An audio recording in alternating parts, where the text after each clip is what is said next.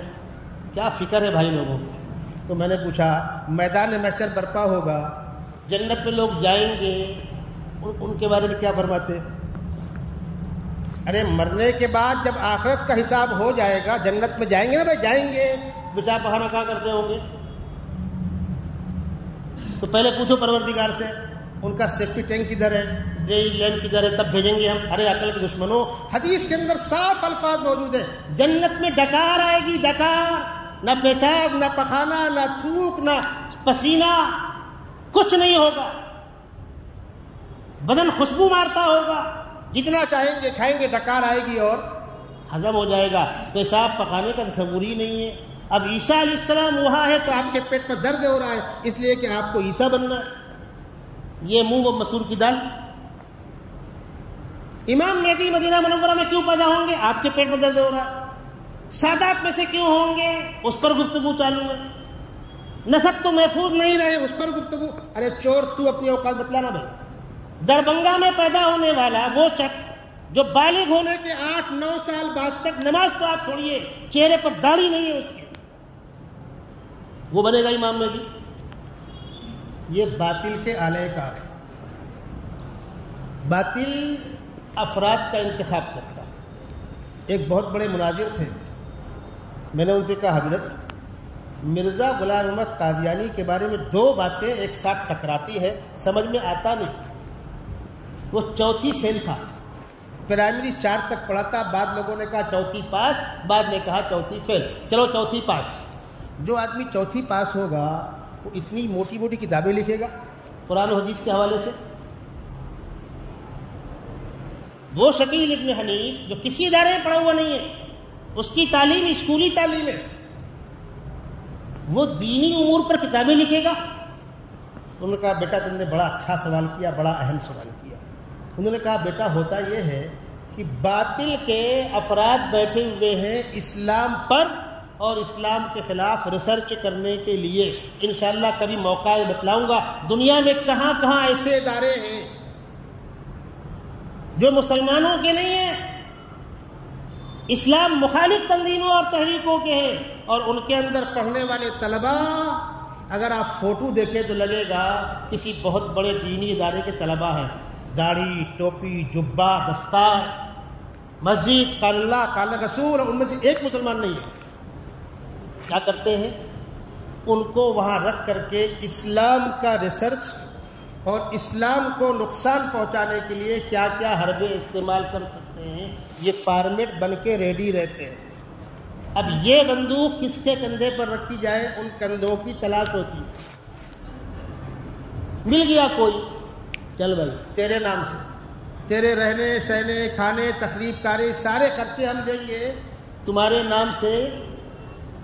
تو مرزا غلام احمد قادیانی کے نام سے جو مواد موجود ہے وہ اس کا لکھا ہوا نہیں ہے مردود کا، اس کے پیچھے تحقیق نور الدین، انشاءاللہ کئی موقع ہو بتلاؤں گا۔ آج تو مجھے آپ کو یہ پوائنٹ کلیئر کرنا تھا کہ امام مہدی کن حالات میں ظاہر ہوں گے اور کیا کریں گے، کتنا رہیں گے دنیا کے اندر۔ عیسیٰ علیہ السلام کا نزول ہوگا، امام مہدی اللہ کو پیارے ہو جائیں گے، پھر عیسیٰ علیہ السلام بقیہ عمر پوری کریں گے، شادی کریں گے، صاحب اولاد ہوں گے۔ روضہ اقدس میں چوتھی قبر کی جگہ خالی ہے، وہاں وہ دفن ہوں گے۔ عیسیٰ علیہ السلام شریعت محمدیہ کی پیروی کر رہے ہوں گے، ان کے نازل ہونے اور دجال کو مار دینے کے بعد ساری عیسائی دنیا عیسیٰ علیہ السلام کے ہاتھ پر کلمہ پڑھ لے گی، یہودی مارے جائیں گے، چند کے ماں سوا سب مارے جائیں گے۔ 3 ہی آسمانی مذاہب دنیا کے اندر اس وقت موجود ہے، عیسائیت، یہودیت اور اسلام۔ یہودی مارے جائیں گے، دجال مارا جائے گا، چند کو چھوڑ کر کوئی توبہ نہیں کرے گا، سب مارے جائیں گے۔ عیسائیت، سارے عیسائی عیسیٰ علیہ السلام کے ہاتھ پر کلمہ پڑھیں گے اور وہ شریعت محمدیہ کی پیروی کر رہے ہوں گے۔ اس طرح اس وقت دنیا میں صرف اور صرف اسلام کا سکہ بلند ہوگا، اسلام کا جھنڈا بلند ہوگا۔ باقی بہت سے ہیں، ہمارا بھی کہیں سے ہے، ہماری بھی کسی کتاب تعلق ہے، بنیاد کسی کے پاس نہیں ہے۔ نہ کسی کے پاس کوئی آسمانی کتاب ہے، نہ کوئی کسی متعین پیغمبر کے اپنے آپ کو امت کہتا ہے، وہ سب ختم۔ بچیں گے دو مذاہب، عیسائیت اور اسلام، اور عیسائیت عیسیٰ علیہ السلام کے توسط سے اسلام میں داخل ہو جائے گی۔ اس بات کو کہا گیا ہے کہ عیسیٰ علیہ السلام کے آنے کے بعد دنیا کے اندر صرف اور صرف اسلام کا بول بالا ہوگا۔ پھر عیسیٰ علیہ السلام کا انتقال ہوگا، پھر دنیا کے اندر فتنہ فساد بڑھے گا، پھر قیامت آئے گی جس پر میں نے گفتگو کی۔ تو پچھلی مرتبہ میں نے وعدہ کیا تھا کہ میں شکیل پر گفتگو کروں گا انشاءاللہ۔ موضوع بہت تفصیلی ہے، پورے ملک میں ان موضوعات پر بڑے بڑے سیمینار، بڑی بڑی کانفرنسیں ہو رہی ہیں۔ اگست کے مہینے میں 22 اگست کو دارالعلوم دیوبند نے ایک بہت بڑی میٹنگ بلائی تھی پورے ملک سے مخصوص لوگوں کی۔ مجھ کو بھی اچانک راتوں رات جانا پڑا تھا، میں جمعہ میں اس وقت حاضر نہیں رہ سکا تھا۔ تو اکابر فکر مند ہیں، کام ہو رہا ہے۔ آپ کے شہر میں بھی جو اللہ کے بندے اس میدان میں کام کر رہے ہیں، آپ سامنے بتائیے، لیکن پیچھے سے کم سپورٹ تو کیجیے، حوصلہ افزائی تو کیجیے۔ مسجد کے ذمہ داران ہیں، اگر آپ کے ممبر سے اس موضوع پر کہیں بیان کرنے کا تقاضا ہے، ان کو روکیے مت، اس کو خلاف شرع کام مت سمجھیے۔ یہ بہت بڑا اہم کام ہے۔ آقا صلی اللہ علیہ وسلم کی نبوت اور آقا صلی اللہ علیہ وسلم کی خاتمیت، جس طرح حضور کو نبی ماننا دین کا بنیادی پلر ہے، ایسی حضور کو خاتم النبیین ماننا یہ بھی دین کا بنیادی پلر ہے۔ سچے مہدی کو ماننا ضروری ہے، اور جھوٹے مہدیوں کو ان کا جھوٹ بتلانا اور ان کو کیفر کردار تک پہنچانا ضروری ہے۔ اللہ تبارک و تعالی امت کو سمجھنے کی توفیق عطا فرمائے۔